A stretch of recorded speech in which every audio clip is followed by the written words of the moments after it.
Bom dia, boa tarde, boa noite. Meu nome é Gabriela. Eu sou aluna de mestrado pelo Programa de Pós-Graduação em Ciências Biológicas com habilitação em Biologia Molecular, sob orientação do professor Dr. Luciano Paulino da Silva.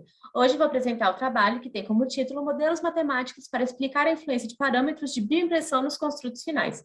Falando um pouco de onde vem, então, a bioimpressão 3D, a bioimpressão 3D, ela nasce da impressão 3D, que é uma tecnologia idealizada ali por Charles Hull, foto que vocês podem perceber desse senhor à direita, e ele consiste, então, em tanto a impressão 3D quanto a bioimpressão 3D, numa deposição camada a camada que vai gerar uma estrutura 3D final macroscópica, né?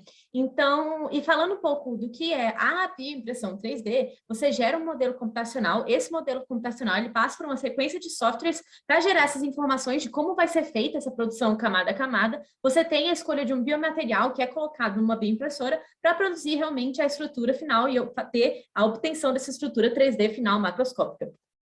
Na bioimpressão 3D, três aspectos principais são considerados. Os aspectos relacionados à abordagem de design, que é como o modelo computacional vai ser feito, aspectos relacionados ao biomaterial, então qual é o tipo de biomaterial você vai utilizar, existem diversos polímeros, como hidrogéis, que você pode utilizar como biomaterial para produzir essas estruturas, né, que vai realmente ser o corpo da estrutura, e você tem os parâmetros de bioimpressão relacionados a como você vai configurar a máquina, o equipamento mesmo da bioimpressora, para produzir essas estruturas. Quais seriam essas configurações? Que parâmetros seriam esses? Alguns exemplos são o diâmetro da agulha, o extrusion multiplier, a velocidade da impressão.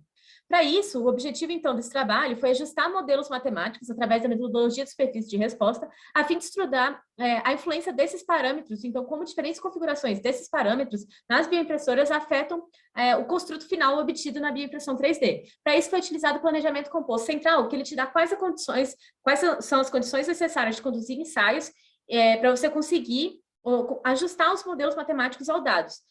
Quais as condições entre as variáveis escolhidas. Então, aqui foram escolhidas três variáveis: diâmetro da agulha, extrusion multiplier e velocidade da agulha. O extrusion multiplier relacionado aí qual é a pressão de extrusão e quais os valores mínimos e máximos dessas variáveis que você vai utilizar, então. E aí a gente tem -1 como valor mínimo e 1 como valor máximo. E aí aqui a gente tem as condições que foram geradas pelo planejamento composto central. São 15 condições distintas, sendo a 16 e 17 repetições da condição central, né? Condição 15 no caso. Na primeira coluna, então, a gente tem qual é o número desse ensaio, e na segunda coluna, o diâmetro da agulha a ser conduzida, né, em cada um desses ensaios, o extrusion multiplier relacionado aí ao valor da pressão de extrusão, o equivalente a esse no software que foi utilizado, e a velocidade que foi conduzida à impressão. Os valores entre parênteses são os valores realmente utilizados. Então, o diâmetro da agulha acabou que ter uma aproximação, né, da agulha, porque não existem agulhas do diâmetro 17,62, então o valor realmente foi o próximo, né, que é o valor entre parênteses, o valor real, e a velocidade que foi setada dentro da configuração foi esse valor que está entre parênteses.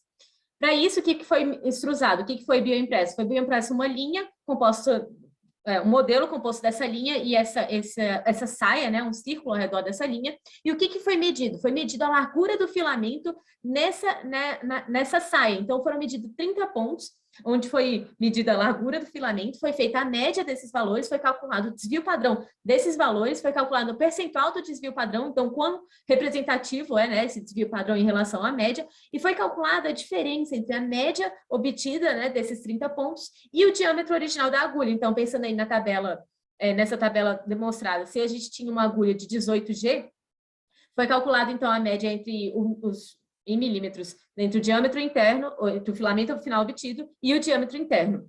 Aqui a gente tem os exemplos de três condições distintas, né? Então, é possível perceber o que foi extrusado, essa linha e essa saia, e aqui a gente tem o que foi medido de cada uma delas, né? Então, a gente pode... foi a largura desse filamento aqui de baixo e foi feito com o software ImageJ, como pode ser percebido aqui, e foi medido os 30 pontos. Quais foram os resultados obtidos? A gente tem, então, essa tabela que resume os resultados obtidos, o valor de média, o valor do desvio padrão, o percentual do desvio padrão, o valor realmente da diferença e o percentual da diferença, o quão representativo é essa diferença em relação ao valor da média. Foi ajustado modelos lineares a esses dados obtidos e foi possível perceber a significância das duas variáveis, a variável do diâmetro da agulha e a variável do extrusion multiplier. Fazendo uma análise estatística para validar o modelo, é possível perceber que o modelo se mostrou bem ajustado, nós temos um P aí bem pequenininho, né, menor do que 0,005, então é possível perceber que o modelo é é significante e há uma falta de ajuste não significante, novamente corroborando ali para um modelo bem ajustado. A gente, então, tem essas 3 variáveis selecionadas, foi possível o ajuste do modelo matemático, e o diâmetro da agulha e o Struge Multiplier se mostraram como as 2 variáveis significantes do processo. E é isso, muito obrigada.